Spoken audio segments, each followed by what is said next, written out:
Hello friends, ઓક્ટેટ live સ્કૂલમાં આપનું સ્વાગત છે. વિકલિતના ઉપયોગો. છેલ્લા લેક્ચરમાં આપણે આસન્ન મૂલ્ય જોયા હતા.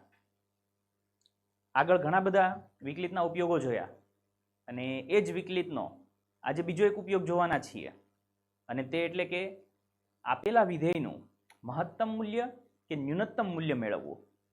હવે આ મહત્તમ મૂલ્ય અને ન્યૂનતમ મૂલ્ય સ્થાનીય પણ હોઈ શકે, અને જો અંતરાલ આપેલો હોય તો એ અંતરાલની અંદર વૈશ્વિક પણ હોઈ શકે. તો કઈ રીતે મહત્તમ અને ન્યૂનતમ મૂલ્ય મળશે? સ્થાનીય ક્યાં હશે, વૈશ્વિક ક્યાં હશે? ઘણા બધી વખતે એવી પરિસ્થિતિ હશે કે ત્યાં મહત્તમ કે ન્યૂનતમ મળશે પણ નહીં. તો ક્યારે આવું થઈ શકે? તો એ સૌથી પહેલા આપણે શરૂઆત કરીએ. તો મહત્તમ અને ન્યૂનતમ કિંમત, તો ધારો કે એફ એ અંતરાલ I ઉપર વ્યાખ્યાયિત છે, કોઈ એક અંતરાલ ઉપર વ્યાખ્યાયિત વિધેય છે. તો કોઈ સંખ્યા C બિલોંગ્સ ટુ I એવી મળે કે પ્રત્યેક x બિલોંગ્સ ટુ I માટે f of C greater equal to f of x થાય. આ કન્ડિશન અગત્યની. તો વિધેય f એ I માં મહત્તમ મૂલ્ય ધરાવે છે તેવું કહી શકાય. કોઈક C બિલોંગ્સ ટુ I માટે જો તમારું વિધેય f of C greater equal to f of x થાય તો તે મહત્તમ મૂલ્ય ધરાવે છે તેવું આપણે કહી શકીએ. તે જ રીતે રિવર્સ કન્ડિશન, તમને જો કોઈ C બિલોંગ્સ ટુ I એવી મળે કે C પાસેનું મૂલ્ય તમારું f of C A laser equal to f of x થાય તો f એ I માં ન્યૂનતમ મૂલ્ય ધરાવે છે તેવું આપણે કહી શકીએ છીએ. અને જો કોઈ સંખ્યા C એવી મળે કે જેથી વિધેય f of C A f ની મહત્તમ કે ન્યૂનતમ કિંમત હોય તો f માં એ આત્યંતિક મૂલ્ય ધરાવે છે તેવું કહી શકાય. એ મહત્તમ અથવા ન્યૂનતમ કોઈ પણ હોઈ શકે. તો ઘણી વખત તમને રકમમાં એવું પૂછવામાં આવે છે કે વિધેયના આત્યંતિક મૂલ્ય મેળવો, તો એ મહત્તમ અથવા ન્યૂનતમ બેમાંથી કોઈ પણ તમે મેળવી શકો છો જે તમને ત્યાં મળી શકતા હોય એ. ત્યાં પર્ટિક્યુલર ડિફાઇન કરેલું નથી હોતું કે મહત્તમ મેળવો અથવા તો ન્યૂનતમ મેળવો. તો આ વાત થઈ સંખ્યાનું મૂલ્ય વિધેયની અંદર મૂકીને. આપણે જે મેળવવાનું છે એ વિકલ સમીકરણની મદદથી, મતલબમાં વિકલિતની મદદથી આપણે મેળવવાનું છે. તો તે કઈ રીતે આપણે મેળવશું? તો વિધેય f એ જો અંતરાલ AB પર સતત હોય તો તેના પ્રદેશમાં મહત્તમ કે ન્યૂનતમ મૂલ્ય હોય જ. તો સતત વિધેય યાદ રાખો બાળકો, સતત વિધેયને હંમેશા તેના અંતરાલ ઉપર મહત્તમ અથવા તો ન્યૂનતમ મૂલ્ય મળે જ. અંતરાલ I માં વ્યાખ્યાયિત વિધેય f એ જો I માં વ્યાખ્યાયિત હોય તો તેને એક સૂત્રી વિધેય કહેવાય છે. જો વિધેય f એ અંતરાલ પર વ્યાખ્યાયિત હોય તો તેને એક સૂત્રી વિધેય કહેવાય. ત્યાર પછી તો કે જે નિર્ણાયક બિંદુઓ હોય છે તેનો આલેખ કઈ રીતે હોય અને એનું મૂલ્ય કેવું હોય? તો કે વિધેયના આલેખ પરના જે બિંદુ આગળ વિધેયનો પ્રકાર ઘટતાથી વધતા અથવા તો વધતાથી ઘટતા આ પ્રકારે બદલાય તો જે આ બિંદુઓ હોય છે તેને નિર્ણાયક બિંદુઓ કહેવામાં આવે છે. એટલે કેવું હોઈ શકે? તો કે ધારો કે આપણો જે વિધેયનો ગ્રાફ છે એ કદાચ આવી રીતે હોય તો આપણું વિધેય આ પ્રમાણે હોઈ શકે, અથવા તો આપણું વિધેય આ રીતે હોઈ શકે. વિધેયનું મૂલ્ય વધીને ઘટે અથવા તો ઘટીને વધે, બેમાંથી કોઈ પણ એક હોઈ શકે. તો કઈ જગ્યાએ થાય છે? તો અહીંયાનું આ જે બિંદુ છે ત્યાં અને અહીંયાનું અહીંયા બિંદુ છે ત્યાં. તો આ જે મૂલ્ય હોય છે તે બિંદુઓને નિર્ણાયક બિંદુઓ કહેવાય છે, કારણ કે એ બિંદુ પાસે એ વધીને ઘટી જાય છે અને ઘટીને વધી જાય છે. તો આ બિંદુઓને નિર્ણાયક બિંદુઓ કહેવાય છે. અને આ નિર્ણાયક બિંદુઓ આગળ આલેખ નાની ખીણ એટલે કે ગર્ત અને નાની ટેકરી એટલે કે શૃંગ. તો આ જે છે એ ટેકરી બને છે તો આને શૃંગ કહેવાય, અહીંયા ખીણ બને છે એટલે આને ગર્ત કહેવાય. તો આ જે બિંદુઓ છે એને શું કહીશું આપણે? નિર્ણાયક બિંદુઓ કહીશું.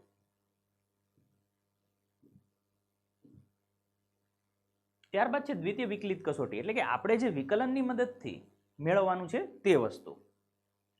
તો કે ધારો કે વિધેય f એ અંતરાલ I પર વ્યાખ્યાયિત છે C બિલોંગ્સ ટુ I માટે f ડબલ ડેશ C નું અસ્તિત્વ છે. સૌથી પહેલી વસ્તુ f ડબલ ડેશ C નું અસ્તિત્વ હોવું જોઈએ. જો એ જ ના હોય તો આપણે વ્યાખ્યાયિત કરી શકીએ નહીં. તો f double dash C, f dash C બરાબર 0 હોય અને ડબલ ડેશ C જો લેસ ધેન હોય, પ્રથમ વિકલિતનો મેળવવાનું જ છે. તો f ડેશ C 0 હોય અને double dash C less than 0 હોય તો સ્થાનીય મહત્તમ મૂલ્ય ધરાવે છે તેવું કહી શકાય. રિવર્સ કન્ડિશન છે, જુઓ અહીંયા લેસ ધેન 0 હોય તો મહત્તમ મૂલ્ય ધરાવે છે. ફરી પાછું એફ ડેશ સી તો 0 જ હોય, પરંતુ double dash C greater than 0 હોય તો સ્થાનીય ન્યૂનતમ મૂલ્ય ધરાવે છે તેવું આપણે કહી શકીએ. અને એફ ડેશ સી 0 હોય અને ડબલ ડેશ સી પણ 0 હોય તો આપણે કહી શકીએ કે કસોટી તારણ આપવામાં નિષ્ફળ જાય છે. તો આ પ્રકારની જે પ્રક્રિયા છે તેમાં આપણને તારણ મળી શકતું નથી. તો આપણે જે વાપરવાનું છે એ આ વાપરવાનું છે કે એફ ડેશ સી 0 કરીશું અને ત્યાંથી જે મૂલ્ય મળે એને આપણે ડબલ ડેશ સી ની અંદર મૂકી દઈશું. વૈશ્વિક મહત્તમ મૂલ્ય અથવા તો વૈશ્વિક ન્યૂનતમ મૂલ્ય માટેના જે કાર્ય નિયમ છે કઈ રીતે આપણે એને વાપરવાના છે તે જોઈ લઈએ.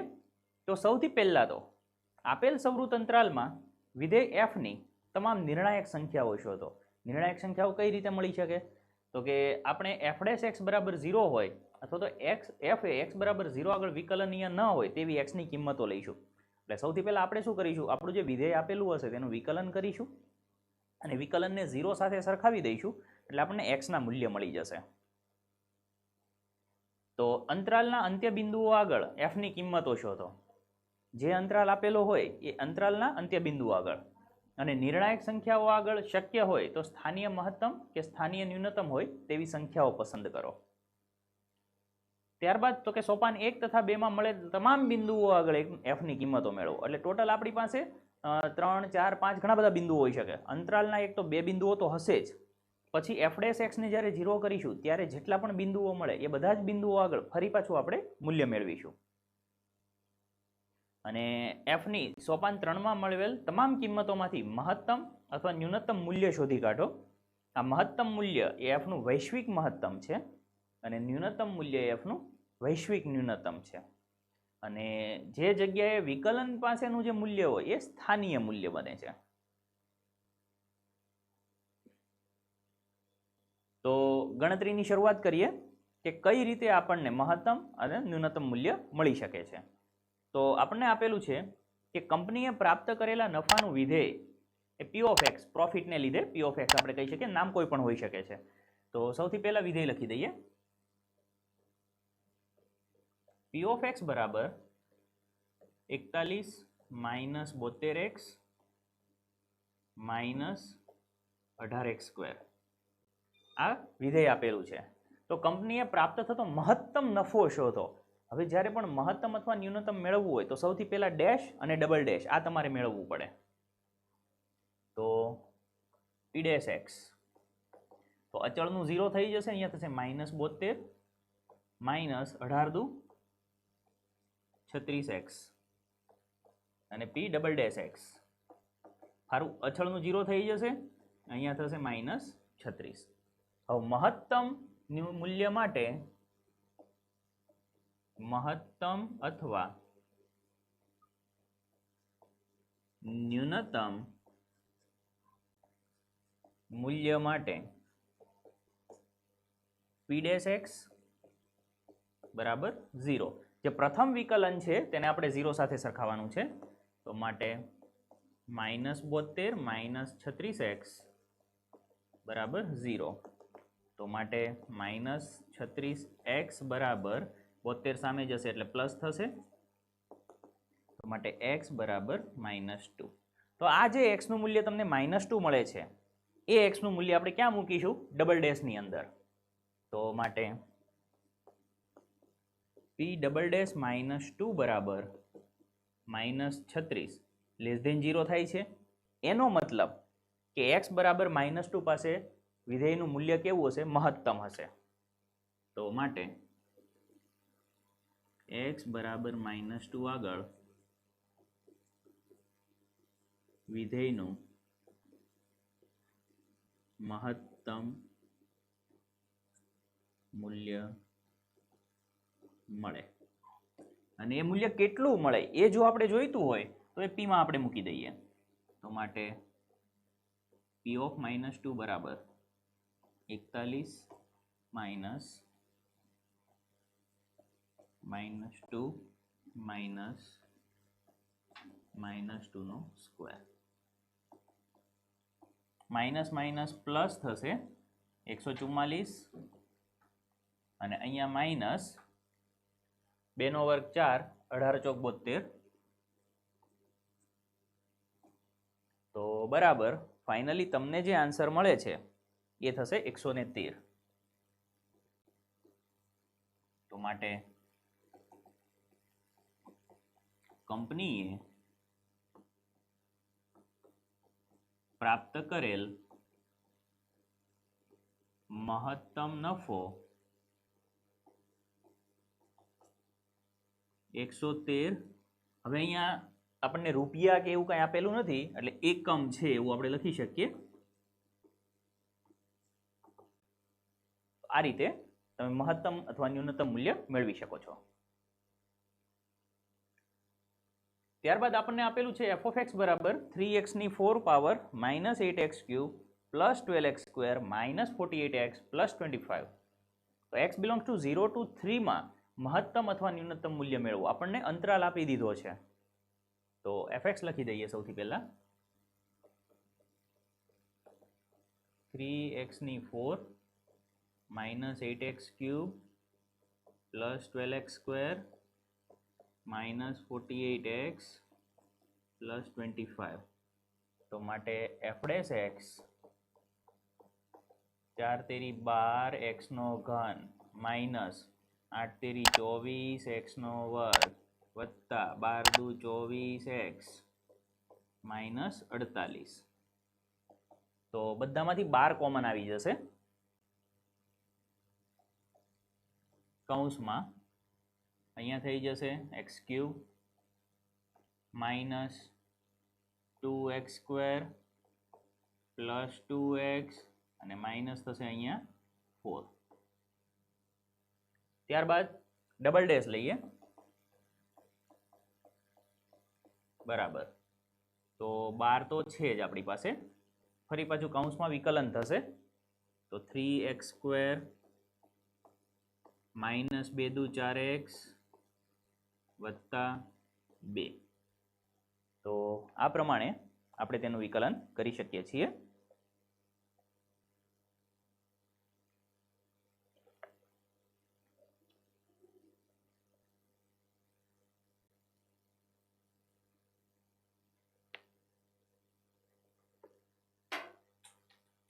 તો આપણે મહત્તમ અથવા ન્યૂનતમ મૂલ્ય મેળવવાના છે. તો મહત્તમ અથવા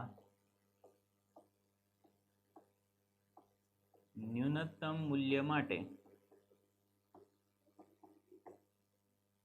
f ડેશ x બરાબર 0. માટે f ડેશ x ને 0 કરીએ તો 12 કૌંસમાં x cube minus 2x square plus 2x minus 4 બરાબર 0. 12 સામે જ હશે તો 0 થઈ જશે. પહેલા બે પદમાંથી x સ્ક્વેર કોમન લઈએ તો x માઇનસ 2 પ્લસ 2 કોમન લઈએ તો x માઇનસ 2 બરાબર 0. માટે x minus 2 x square plus 2 બરાબર 0. માટે x બરાબર 2 અથવા x સ્ક્વેર બરાબર -2. તો વાસ્તવિક સંખ્યાઓ માટે x સ્ક્વેર બરાબર -2 શક્ય નથી એટલે આ મૂલ્ય આપણા માટે અશક્ય બની જશે. તેથી ડેશ ઉપરથી આપણને એક મૂલ્ય મળે છે કે x બરાબર 2. તો આપણી જે મૂલ્ય હશે તે મૂલ્ય પાસે આપણે કિંમત લેવાની છે. હવે મહત્તમ છે કે ન્યૂનતમ એ f ની અંદર મૂકી દઈશું. સાથે સાથે 0 અને 3 પણ મૂકી દઈએ આપણે. તો f of 2 બરાબર 3 કૌંસમાં 2 ની 4 માઇનસ 8 કૌંસમાં 2 નો ઘન વત્તા 12 કૌંસમાં 2 નો વર્ગ માઇનસ 48 કૌંસમાં 2 અને વત્તા 25. તો બરાબર અહીંયા થશે 2 ની 4 ઘાત 16 અને 16 દુ 32 16 તેરી 48 માઇનસ 2 નો ઘન 8 અને 8 64 વત્તા 2 નો વર્ગ 4 અને 12 ચોક 48 માઇનસ 48 દુ 96 અને વત્તા 25. તો f(2) નું જે મૂલ્ય છે તે આપણને મળે છે -39.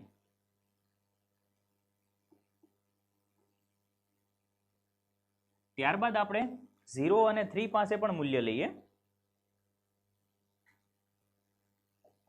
તો f(0) ચલો f(0) જ્યારે મૂકીશું તો બધું જ વેલ્યુ 0 થઈ જશે અને એકલા 25 આપણને મળશે.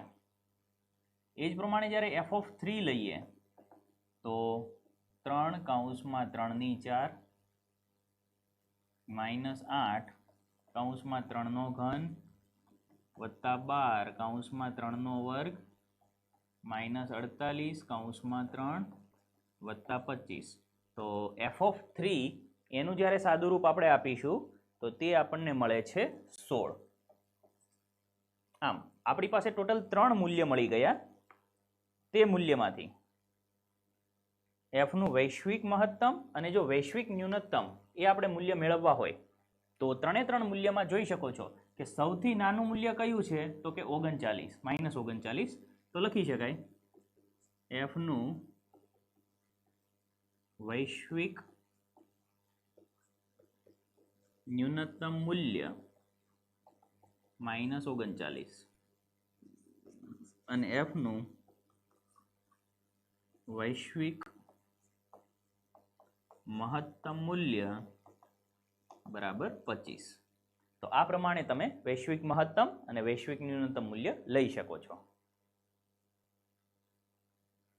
જો વિધેય fx બરાબર x⁴ -62x² plus ax plus 9 x belongs to 0 થી 2 એ x બરાબર 1 આગળ મહત્તમ કિંમત ધારણ કરે તેવું આપેલું છે તો એનું મૂલ્ય મેળવો. હવે અહીંયા મહત્તમ કિંમત ધારણ કરે તેવું આપણને આપી દીધું છે તો આપણે સૌથી પહેલા શું કરીશું તો વિકલન લઈશું. તો fx બરાબર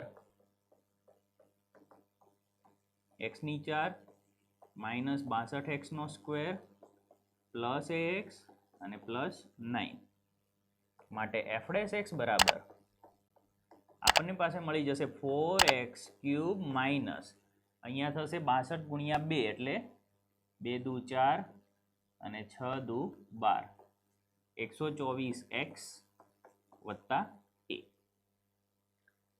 x બરાબર 1 આગળ મહત્તમ કિંમત ધારણ કરે છે તેવું આપ્યું છે તો મહત્તમ કિંમત ક્યારે ધારણ કરે જો એનું f' 0 હોય તો લખી શકીએ મહત્તમ કિંમત માટે f' બરાબર 0 માટે 1 બરાબર 0 તો x ની જગ્યાએ 1 મૂકી શકાય તો 4 -124 પ્લસ a બરાબર 0 માટે -120 પ્લસ a બરાબર 0 માટે a બરાબર 120. તો આપણને એનું મૂલ્ય મેળવવાનું કીધું છે તો આ પ્રમાણે આપણે એનું મૂલ્ય મેળવી શકીએ છીએ.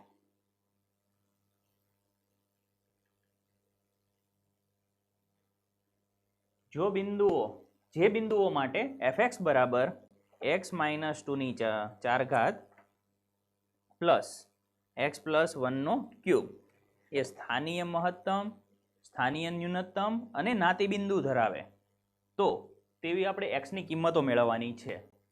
તો સૌથી પહેલા તો આપણે જે f(x) આપેલું છે તેનો ડેશ અને ડબલ ડેશ આપણે મેળવીશું. તો fx બરાબર x - 2⁴ x પ્લસ 1³ તો આ જે fx છે તેનો આપણે ડેશ મેળવીએ.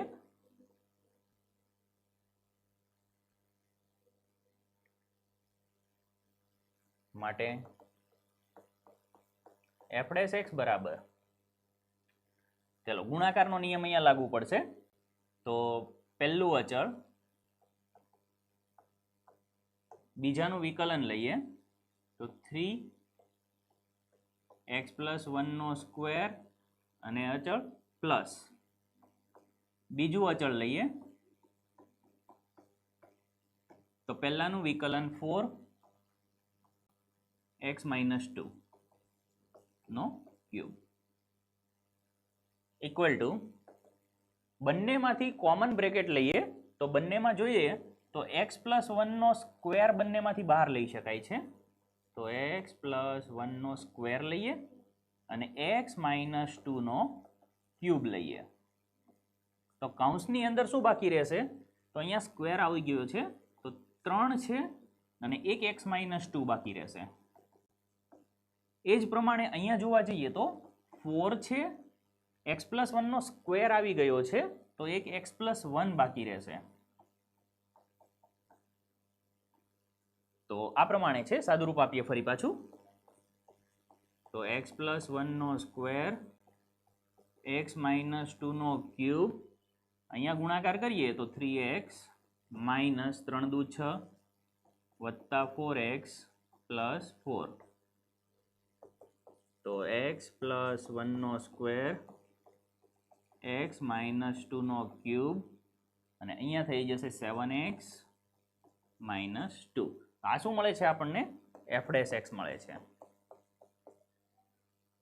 તો આ મળી ગયું આપણને f ડેશ x. હવે તો કે સ્થાનીય મહત્તમ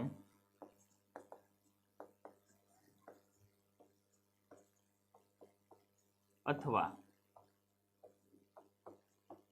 ન્યૂનતમ બિંદુઓ માટે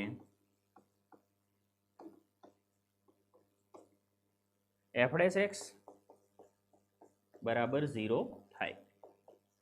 તો માટે હવે જુઓ બાળકો, f ડેશ x બરાબર 0 થાય એનો મતલબ કે કોઈ પણ એક બ્રેકેટ જો 0 થઈ જાય તો મૂલ્ય શું બની જાય? 0 બની જાય. તો ચાલો મારે પહેલો બ્રેકેટને 0 બનાવવો હોય તો x નું મૂલ્ય શું હોય? -1 હોય. ઇક્વલ ટુ 0 કમ્પેર કરવાનું એટલે તમને મૂલ્ય મળશે. તો એનો મતલબ કે x -1 હોઈ શકે, અથવા x નું મૂલ્ય 2 હોઈ શકે, અથવા તો x નું મૂલ્ય 2/7 હોઈ શકે. તો x ની 3 કિંમતો મળે છે. તો માટે x બરાબર -1 હોય, x બરાબર 2 હોય અથવા x બરાબર 2/7 હોય. તો આ x ના 3 મૂલ્ય આપણને અલગ અલગ મળી શકે છે. હવે આપણે આ x ના 3 મૂલ્ય પાસે વિધેયનું જે મૂલ્ય છે એ બદલાય છે કે કઈ રીતે બદલાય એ આપણે ચેક કરવાનું છે. તો આપણને f ડેશ x મળેલો છે તો f ડેશ x આપણે લખી દઈએ. f ડેશ x બરાબર શું મૂલ્ય છે આપણી પાસે ચેક કરી લઈએ.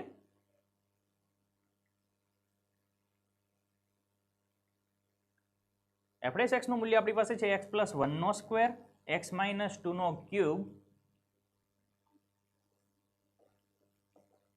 2 નો ક્યુબ પ્લસ 1 નો સ્ક્વેર અને અંતિમ જે છે તે છે 7x માઇનસ 2. 7x minus 2. તો x ના ટોટલ 3 મૂલ્ય આપણને મળેલા છે, 2, -1 અને 2/7. તો વારાફરતી એક એક મૂલ્ય આગળ આપણે મૂલ્ય મેળવતા જઈશું. તો x બરાબર 2 આગળ. તો સૌથી પહેલા જો x 2 થી નાનો હોય અથવા તો 2 થી મોટો હોય, થોડું માઇનસ પ્લસ લેવાનું છે. તો x લેસ ધેન 2 હોય અને x ગ્રેટર ધેન 2 હોય એ સમયે x માઇનસ 2 નો ક્યુબ છે તેનું મૂલ્ય કેવું હશે?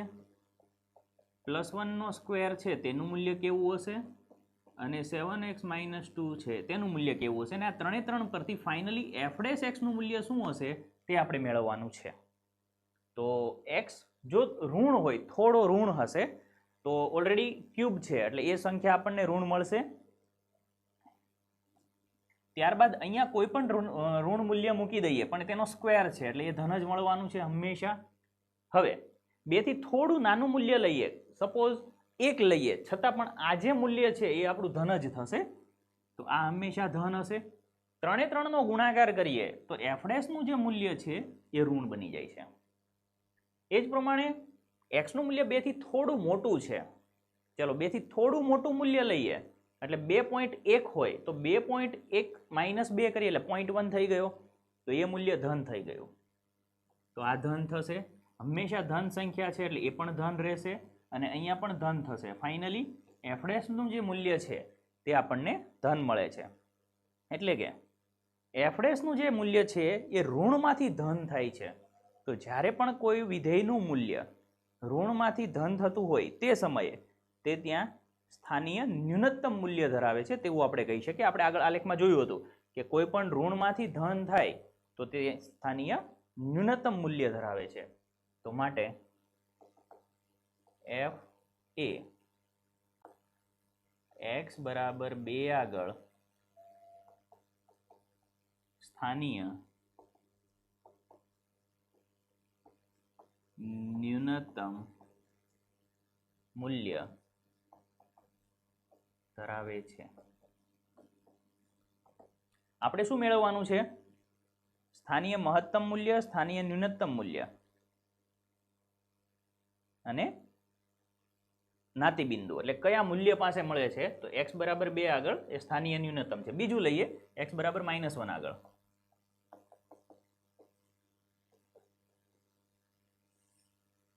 તો એમાં પણ એ જ કરશું, x less than -1, x greater than -1. તો ફરી પાછા આપણા જે વિધેય છે એ તો એના જ રહેશે, +1² અને 7x - 2. તો ફાઇનલી આપણું f' છે એ શું બની જશે?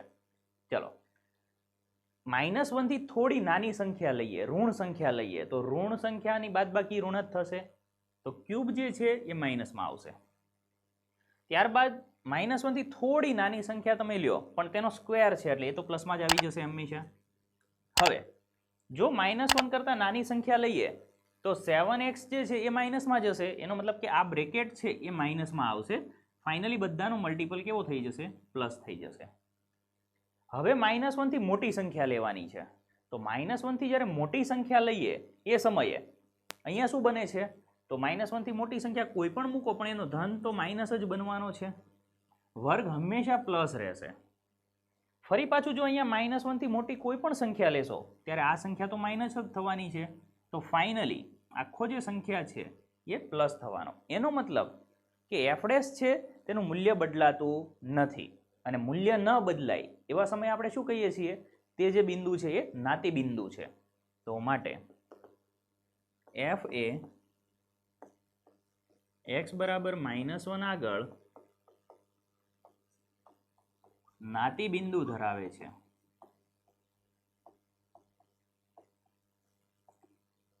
અને ત્યારબાદ ત્રીજું મૂલ્ય એટલે કે 7x - 2 આપણે લેવું છે.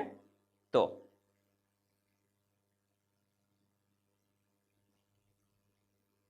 x બરાબર 2/7 આગળ.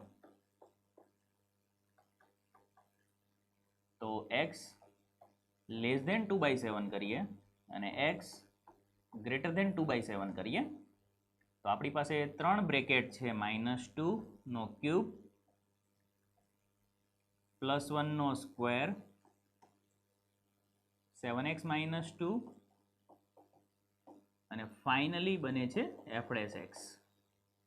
તો જ્યારે 2/7 થી નાની સંખ્યા આપણે લઈશું એટલે કે 0 પોઈન્ટ સમથિંગ થશે.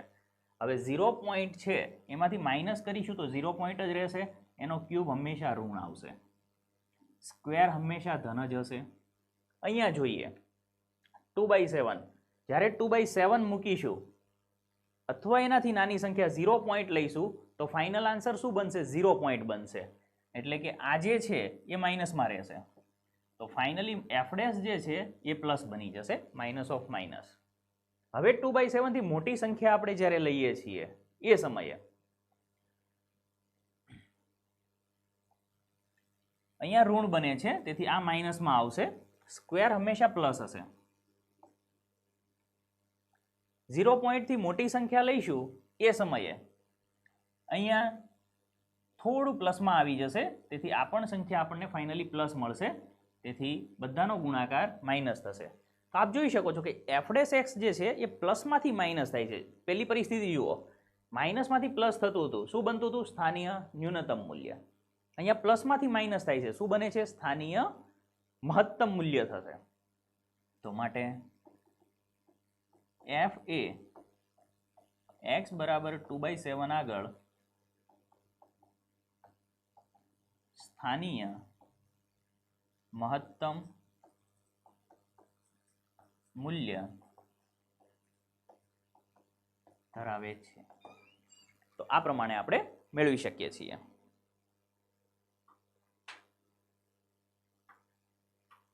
x પ્લસ વાય બરાબર 60 થાય તથા x ઇન્ટુ વાય ક્યુબ મહત્તમ થાય તેવી બે ધન સંખ્યાઓ આપણે મેળવવાની છે. તો અહીંયા આપણને બે સંખ્યાઓ આપેલી છે x અને y. તો x પ્લસ વાય બરાબર 60 માટે y ને જો આપણે દૂર કરીએ અથવા તો x ને દૂર કરીએ, બેમાંથી કોઈ પણ એકને દૂર કરી શકાય. તો આપ જોઈ શકો છો જો y ને અહીંયાથી દૂર કરીશું તો મારે x નો ક્યુબમાં સમીકરણ આવશે, પરંતુ જો x ને દૂર કરીશું તો ઇઝીલી y માં મળી શકે. તો x બરાબર લખવું હોય તો શું લખાય? 60 માઇનસ y. તો x ઇન્ટુ વાય ક્યુબ મહત્તમ થાય તો એ વિધેયને આપણે p ઓફ p ધારી લઈએ y ની અંદર. એક્સ વાય ક્યુબ બરાબર x ની જગ્યાએ શું મુકાશે? 60 minus y into y cube. તો આ પ્રમાણે આપણે તેનું વિધેય લઈ શકીએ છીએ. માટે p ઓફ y બરાબર 60 y cube minus y raise to 4. વિકલન લઈએ p ડેશ y બરાબર 180y square minus 4y cube. Double dash લઈએ, ડબલ ડેશ y તો 18 દુ 36 360y માઇનસ 4 તેરી 12y સ્ક્વેર. તો આ પ્રમાણે આપણને સરળતાથી કિંમતો મળી શકે છે. આપણે મહત્તમ વિધેય લેવું છે તો મહત્તમ અથવા ન્યૂનતમ માટે શું કરીએ છીએ? ડેશ બરાબર 0. તો લખી શકાય મહત્તમ અથવા ન્યૂનતમ મૂલ્ય માટે p ડેશ y બરાબર 0. તો p ડેશ y ને 0 સાથે સરખાવીએ તો સામસામે મૂલ્ય થશે. તો 180 y square minus 4y cube equal two 0. ચલો કોમન લઈએ, શું કોમન આવશે? 4y સ્ક્વેર કોમન આવશે. તો અહીંયા કેટલા થશે? 45 માઇનસ 4 આવી ગયા, y બરાબર 0. તો ફાઇનલી y બરાબર 0 થશે અથવા તો y બરાબર 45 થશે. હવે જો y ની કિંમત 0 લઈએ તો મહત્તમ મૂલ્ય 0 થઈ ગયું, x પણ 0 થશે, જે પોસિબલ નથી. તો માટે y બરાબર 0 એ શું બની જાય? અશક્ય. તો y બરાબર 45 લઈએ તો ડબલ ડેશ ની અંદર કિંમત મૂકીએ p ડબલ ડેશ ઓફ 45 બરાબર. તો અહીંયાથી 12 કોમન લઈ લઈશું, 12y. તો કૌંસમાં શું વધશે? 12 તેરી 36 એટલે 30 માઇનસ 12 આવી ગયા એટલે એકલો y રહેશે બરાબર 12. y ની જગ્યાએ 45, અહીંયા 45 માઇનસ કરીએ એટલે માઇનસ 15. હવે બાળકો ખાસ ધ્યાન આપો, અહીંયા આપણે ગુણાકાર કરવાની જરૂર નથી. શા માટે? કારણ કે ડબલ ડેશ આપણે શાના માટે વાપરીએ છીએ? ગ્રેટર ધેન અથવા તો લેસ ધેન માટે. બે જ વસ્તુની આપણે જરૂર છે. ગુણાકાર ગમે તે હોય, મૂલ્ય ગમે તે હોય, પણ આન્સર કેવો આવશે? માઇનસમાં જોવાનો છે ને, તેથી આપણે લખી શકીએ કે લેસ ધેન 0, કારણ કે એક જ માઇનસ છે. અને જો ડબલ ડેશનું મૂલ્ય લેસ ધેન 0 હોય એનો મતલબ શું થયો? કે સ્થાનીય મહત્તમ મૂલ્ય ધરાવે છે. માટે p ડબલ ડેશ y સ્થાનીય મહત્તમ મૂલ્ય ધરાવે છે. અને તે આપણને આપેલું છે કે મહત્તમ થવા માટે આ જરૂરી છે. તો આપણે બે સંખ્યાઓ લેવી છે તો y નું મૂલ્ય આપણને મળી ગયું. તો y બરાબર 45 લેતા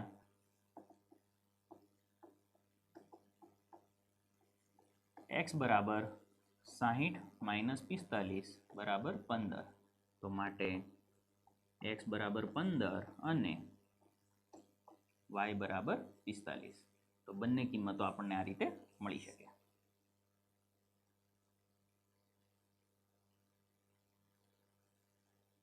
જેમનો સરવાળો 35 હોય એવી બે ધન સંખ્યાઓ x અને y મેળવો કે જેથી તેમનો ગુણાકાર x²y5 મહત્તમ બને. તો આગળનો જે આપણે દાખલો ગણ્યો સેમ એ જ પ્રક્રિયા અહીંયા કરવાની છે. સરવાળો 35 આપેલો છે તો x + y = 35 માટે હવે x ને દૂર કરીશું, y = 35 - x. y ને પણ તમે દૂર કરી શકો છો 35 - x લઈને. તો p ઓફ y આપણે y નું વિધેય બનાવી દઈએ. તો આપણે p of y = x², y ની 5, તો x ની જગ્યાએ મૂકી શકાય 35 - y નો સ્ક્વેર ઇન્ટુ y ની 5 ઘાત.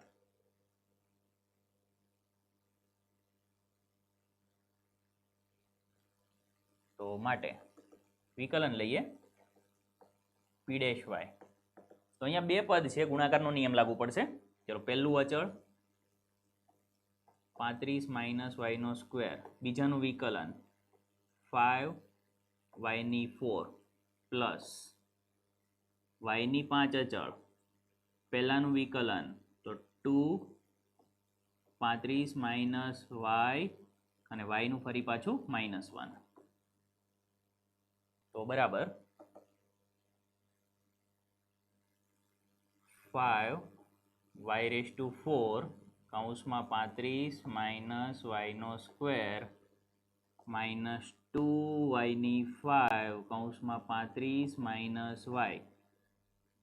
ચલો સાદું રૂપ આપી દઈએ તો કોમન લઈ લઈશું આપણે. તો શું કોમન આવે છે?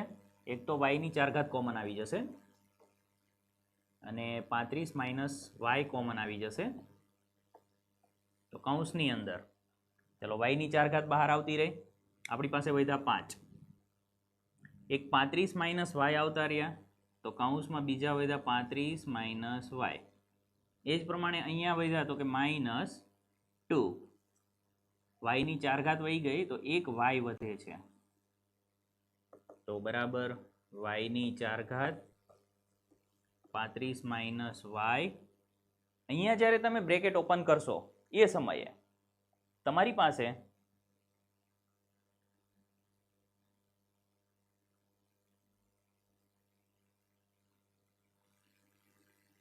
35 × 5 એટલે 5 25, 2 વધશે 15, 175 -5y -2y એટલે -7y તમારી પાસે રહેશે. ત્યારબાદ ડબલ ડેશ લઈએ. તો ડબલ ડેશમાં આપણે જાણીએ છીએ કે જ્યારે ગુણાકારનો નિયમ હોય એ સમયે અહીંયા એક કરતાં વધારે છે, 3 ઘટકો છે, તો કોઈ એકનું વિકલન કરીશું, બાકીના 2 અચળ રાખીશું. આ પ્રમાણે આખું તેનું વિકલન કરતા રહીશું આપણે. તો ચલો પહેલાનું વિકલન કરીએ. 4y3 બીજા 2 અચળ પ્લસ બીજાનું વિકલન કરીએ તો બીજાનું વિકલન શું થાય? -1 થશે. બાકીના 2 અચળ એટલે કે y ની 4 પાવર 75 - 7y પ્લસ ત્રીજાનું વિકલન કરીએ તો ત્રીજાના વિકલનમાં અચળનું 0 અને અહીંયા થશે -7, બાકીના 2 અચળ.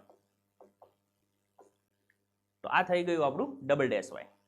હવે આપણે શું કરીશું? તો મહત્તમ અથવા ન્યૂનતમ મૂલ્ય માટે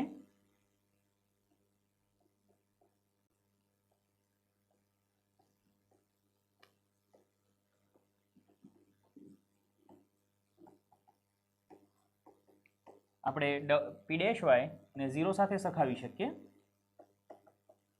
તો માટે y ની તમને અલગ અલગ કિંમતો મળશે. ચલો p' ને 0 સાથે સરખાવીએ એટલે પ્રથમ મૂલ્ય 0 થશે, બીજું y = 35 થશે અને અહીંયાથી 175/7 એટલે કે y = 25 થશે. તો y ના 3 મૂલ્ય મળશે, y = 0, y = 35 અને y = 25. હવે આ 3 મૂલ્યને આપણે ક્યાં મૂકીશું? તો કે ડબલ ડેશની અંદર. તો ડબલ ડેશમાં જ્યારે મૂકીએ એ સમયે જો 0 લઈએ છીએ તો ડબલ ડેશનું મૂલ્ય 0 થઈ જાય છે.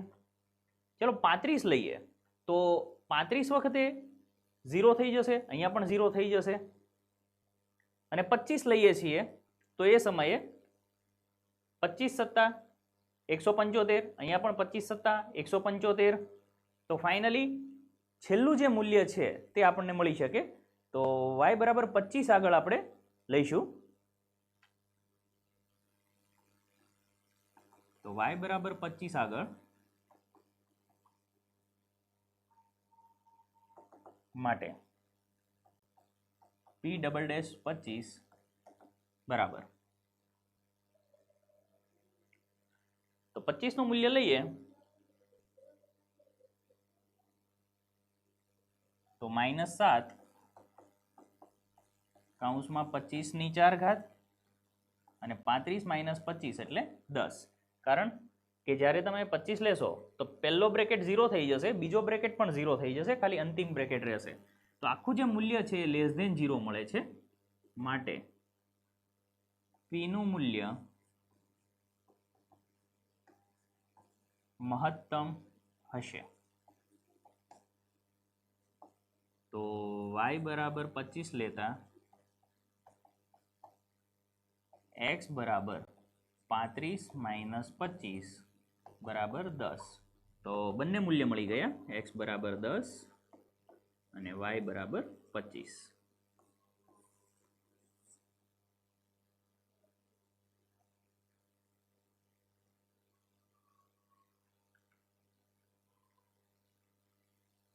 તો બાળકો, આ હતો વિકલિતના ઉપયોગનો સૌથી છેલ્લો ઉપયોગ, એટલે કે મહત્તમ મૂલ્ય અને ન્યૂનતમ મૂલ્ય કોના મદદથી? વિકલિતની મદદથી. જેમાં વિધેય કોઈ પણ આપેલું હોય, તમે પ્રથમ વિકલિત કસોટી અને દ્વિતીય વિકલિત કસોટી આ બંનેની મદદથી તેનું મહત્તમ અથવા ન્યૂનતમ મૂલ્ય મેળવી શકો છો. તો અમારો આ જે વિડીયો છે એ તમને સારો લાગ્યો હોય તો લાઈક કરો, શેર કરો. અમારી દરેક ચેનલ્સ અવેલેબલ છે, સબસ્ક્રાઈબ કરો. વધુને વધુ અમારા વિડીયો જોવા માટે તમે અમારા દરેક વિડીયોને ફોલો કરતા રહો. સાથે સાથે તમારા કોઈ નવા સજેશન્સ હોય તો તેને પણ તમે અપલોડ કરી શકો છો, સેન્ડ કરી શકો છો. અને આવનારા વિડીયોને જોતા રહો. Thank you very much.